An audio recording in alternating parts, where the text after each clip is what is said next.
Hi and welcome to this episode of Reframe Yourself, Being Your Best. Now look, I don't know about you, but if you're like most people, then you can feel drained and lacking when it comes to enthusiasm sometimes. Now, the problem that we face though, is that at times it can feel like life is giving us a massive kick in the ass, and as a result, we let our psychology go to a negative place.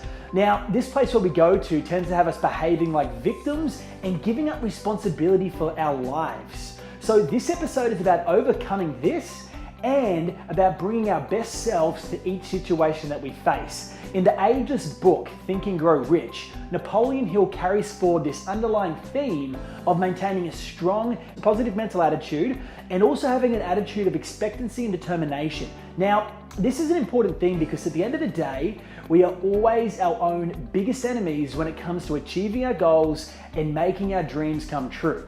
So the question is, what will bringing your best self to the table do for you in your life? First of all, starting to actually maintain control of your emotions and your psychology will allow you to start to notice more opportunities. Think of it like this. We see life through the glasses that we're wearing. Not these glasses. What I mean is if we're wearing, for example, angry victim glasses, then we will interpret things happening around us most likely as being agitating and being done to us, right? With this point of view, how do you think you're going to behave then? Do you think you're going to have an open mind that is ready to pounce onto opportunities? Or do you think that you're going to have a closed mind that is looking for threats and trying to escape or fight your way out? This is a critical thing to understand. How you feel and your attitude directly affects the way you see the world, quite literally. One study actually highlighted this really well, where researchers gathered a whole heap of people together and asked them whether they consider themselves to be lucky or unlucky in life. They then created staged events where they asked people to walk down a street that had money placed on it. Now, almost every single time, the person that considered themselves lucky in life walked down the street and they would find the money that had been placed there. Now, on the flip side of the coin, those that believed themselves to be unlucky, well, almost every single time, they didn't find the money. There are even some cases where they had been looking directly where the money was and they still couldn't see it. Remember this, our brains will completely reshape the world around us based on our beliefs, because at the end of the day, we don't like to be wrong, do we? So it's critical in respect to bringing your best self to the table that you begin to have a positive outlook on life and believe that you can have all the things that you want. Secondly, when we bring our best selves to the table, we then start to influence the world around us in positive ways. Now, what I mean is in every single way, from how we influence and lead people, all the way through to getting the flow of good things coming back to us. Think of it like this. If you had a friend that is always snappy and negative and slow to offer help to you, how quickly will you go out of your way to help them? How much would you want to spend time with them?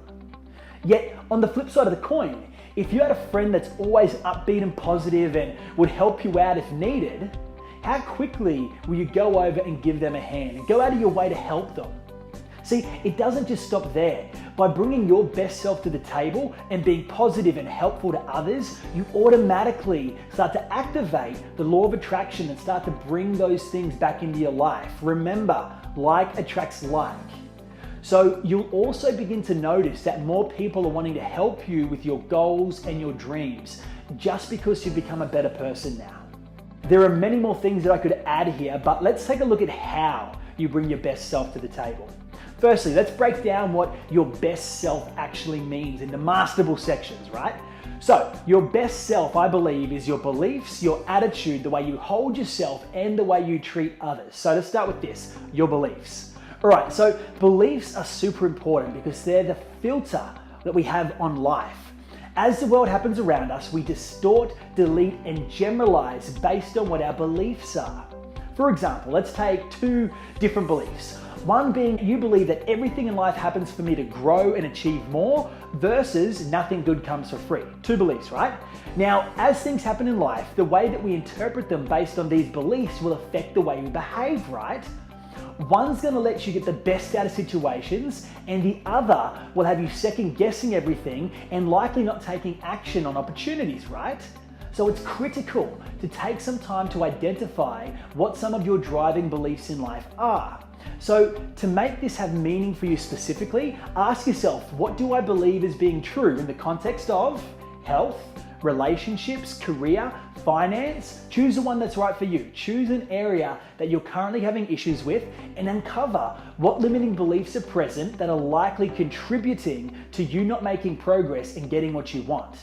Remember, in all areas of life, we want to shed limiting beliefs and adopt empowering ones. Write them out as you go and then really analyze them. Ask yourself, is this really true? How do I know that it's true? Is it true all the time? Am I making this true? When did I decide this had to be true? Next up is attitudes. So our attitudes tend to be collections of beliefs and values in regards to certain things in life. For example, we have attitudes towards money, towards working, towards health, towards fitness, towards relationships, teamwork, absolutely everything. So in this section, you want to take some time to uncover what your attitudes are towards things in life, especially in areas that you're currently having problems with. Through awareness comes power to change and improve. Remember, you don't know what you don't know. Therefore, taking this time to inspect your interior is going to give you massive power.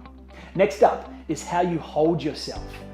In her book, Presence, social psychologist Amy Cuddy talks about the huge impact the way we hold ourselves has on our lives. She points out that a lot of people adopt a body language that disempowers them, makes them feel weak and worthless, and that has people not treat them with all the respect and goodwill that they deserve.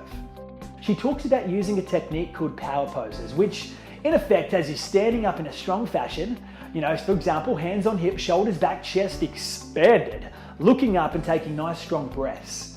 In effect, you're doing the Superman/Wonder Woman pose, yeah? So this technique has actually helped thousands of people all around the world regain confidence and more control in their lives. See, how you hold yourself affects how you feel and how others perceive you. For example, let's take an example now. If you have an important business meeting and as you go to close the deal, your shoulders drop forward, they roll forward, your voice loses clarity and conviction, you start kind of, rocking back and forward. Now, is that really going to help you close the deal easily? Imagine that you were being pitched to and that person that was pitching you started doing this. You start to develop doubts, right? Remember this, words make up 7% of perceived communication. The other 93% is non-verbal, and most of the people in the world fail to control this other 93% for their own gains in life. The takeaway here is to take time to start to control your body. When you're feeling tired, weak, down, or whatever, stop yourself. Change your body, get into an excited, strong pose, hold it for 60 seconds while thinking empowering thoughts. And watch this, bang. Watch as everything begins to change. The bottom line is that confidence and strength is not some inbuilt thing that we just have or don't have. It's something that we work on every single day by taking the right kind of actions. Lastly, we have how you treat others. This one in short, I think can be summed up in the immortal phrase, do unto others like you'd want done unto yourself. Or more commonly, treat others how you'd like to be treated. The fact is that if you're an asshole to other people, then they ain't gonna wanna help you do anything, bottom line. They may reluctantly do it for a while, especially if you've got some sort of position of power over them, but believe me, they will drop you like a cold sack of shit the first minute they can, because you don't make them feel good. People don't remember what you do for them. People remember how you make them feel. So start treating others well, and just watch how that brings more goodness into your life. So let's do a quick little recap now. To get the most out of life, we have to start to bring our best self to the table each and every single time. The way that we do this is by taking control of our beliefs, our attitudes, and our body, and also how we treat others. By having a strong, positive mental attitude, we can really start to dominate life and anything that it throws at us. Now, I hope you've enjoyed this episode, and once again, share this with anybody that needs to start bringing their best self to the table right now. Thank you so much for watching. Stay tuned. I'll see you in the next episode.